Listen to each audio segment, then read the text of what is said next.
আল্লাহ তাআলা একবার হযরত ঈসাকে বললেন, হে ঈসা, আমি তোমাকে একবার আমার নিকট নিয়ে আসব, আবার তোমাকে আমি দুনিয়ার বুকে প্রেরণ করব। দুনিয়ায় গিয়ে তুমি আমার আখিরি পয়গম্বরের উম্মতের কার্যকলাপ দেখবে।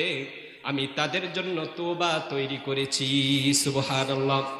ঈসা নবী আল্লাহ তাআলাকে বললেন, ওগো আল্লাহ, তওবা সেটা কি? আল্লাহ তাআলা বললেন, তওবা হলো জান্নাতের একটি গাছ, যেটা আমি নিজ হাতে লাগিয়েছি। ওই গাছটা হবে স্বর্ণের। সুবহানাল্লাহ। এবং ওই গাছের ডালপালা হবে অলংকার খচিত। সুবহানাল্লাহ। যে গাছের ব্যাপারে দুই একটা হাদিসের মধ্যে আসছে, নবী করিম সাল্লাল্লাহু আলাইহি ওয়াসাল্লাম বলেন, ওই গাছটা হবে তওবা, গাছটা হবে স্বর্ণের।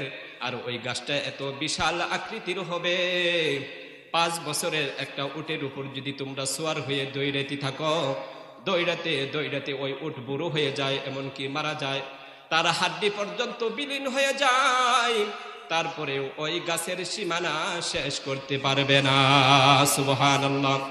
এবং ওই গাছের নিচ দিয়ে 3টা নহর প্রবাহিত হবে। একটার নাম জামজাবিল, আর একটার নাম হলো মাইন, আর একটার নাম হলো রাহিক। ওই জান্নাতের নহরের পানিগুলা এত অবাক করা, এত অবাক করা। ওই জান্নাতের নহরের পানিগুলা যদি 1 ফোঁটা পানি যদি জমিনের মধ্যে আল্লাহ তাআলা ফেলতো, সারা দুনিয়ায় সুগ্রানে ভরিয়া যাইত। সুবহানাল্লাহ। এবং সারা দুনিয়ার পানিগুলা মধুর থেকে মিষ্টি হয়ে যাইত। সুবহানাল্লাহ।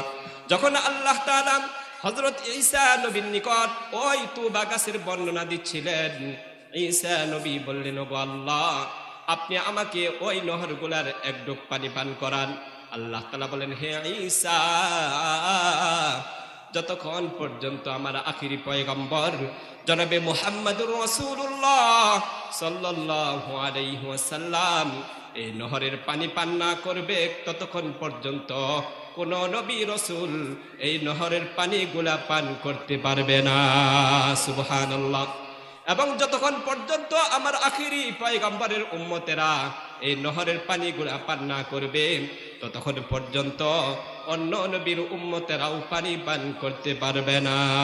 সুবহানাল্লাহ, আলহামদুলিল্লাহ, লা ইলাহা ইল্লাল্লাহ, সুবহানাল্লাহ, আলহামদুলিল্লাহ, লা ইলাহা ইল্লাল্লাহ।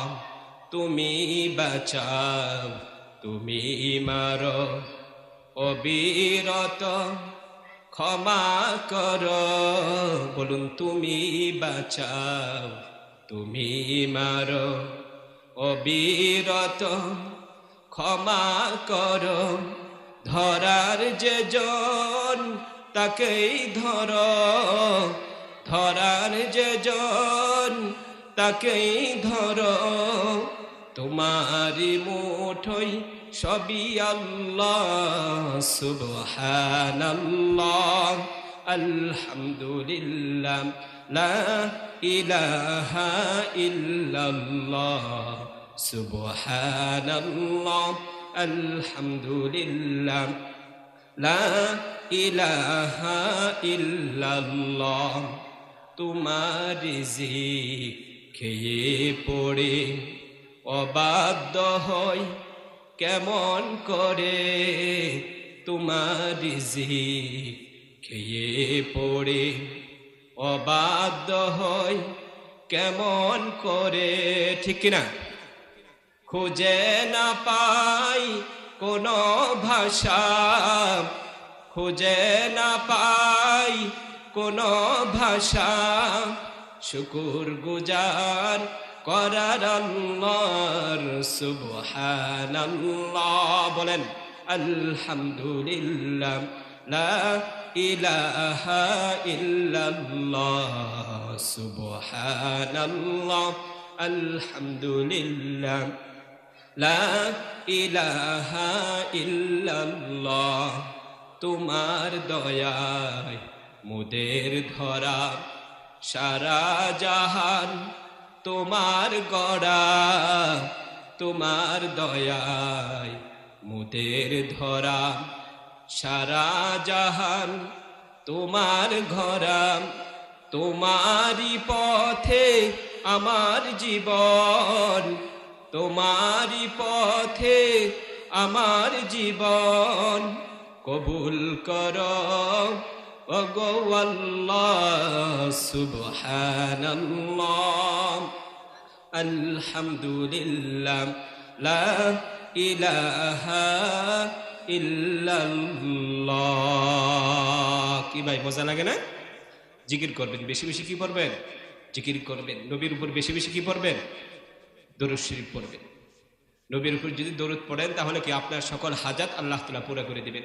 আপনি ব্যবসা করেন, দোকানে বসে বসে কি পড়বেন? সাল্লাল্লাহু আলাইহি ওয়াসাল্লাম, সাল্লাল্লাহু আলাইহি ওয়াসাল্লাম বেশি বেশি পড়বেন, দেখবেন আপনার ব্যবসার মধ্যে আল্লাহ তাআলা বরকত দিবে। সুবহানাল্লাহ। আপনি চাকরি করেন, যখন আপনি যাইবেন, চাকরির মধ্যে যখন যাইবেন, গাড়ির মধ্যে থাকেন বা হেঁটে হেঁটে যান, নবীর উপর দরুদ শরীফ পড়তে পড়তে যাইবেন। আল্লাহুম্মা সাল্লি আলা মুহাম্মদ বাকি সাল্লাল্লাহু আলাইহি ওয়াসাল্লাম ছোট ছোট দরুদ পড়বেন।